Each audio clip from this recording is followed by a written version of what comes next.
Salam əziz şagirdlər, mən sizlərə 2-ci sinif Azərbaycan dili dərsliyində yer alan Günəbaxanlar mətnini səsləndirəcəm. Mətnimizin birinci hissəsi dərslikdə verilib, ardı isə dinləmə mətni kimi verilmişdir. Səhər açıldı. Günəş göy üzünə sevinclə parıldadı. O bütün təbiəti isti şüaları ilə salamladı. Bir də gördük ki, Günəbaxanlardan biri ona baxmır. Bu günəşi çox təəccübləndirdi. Sənə nə olub, Günəbaxan? Çox kədərli görünürsən. Mən səndən küsmüşəm. Nə üçün? Gecə oyananda yanımda deyildin.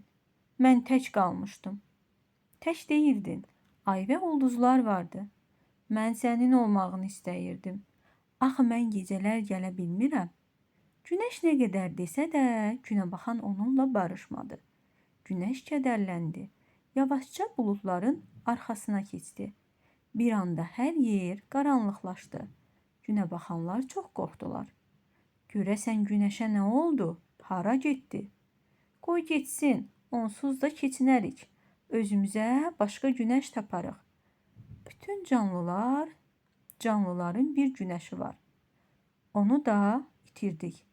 Bu sözlərdən sonra küsəyən Günəbaxan fikrə getdi. Günəbaxanlardan ən yaşlısı onu danladı. Sən günəşdən nahaq küsürsən. Gecələr o, işığının bir hissəsini aya və ulduzlara verir. Onlar da səhərə kimi yer üzünü işıqlandırır. Sən isə onu incidirsən. İstəyirsən hamımız qaranlıqda qalaq? Küsəyən Günəbaxan bu sözlərdən sonra səhvini başa düşdü. Səbirsizliklə günəşin yolunu gözlədi.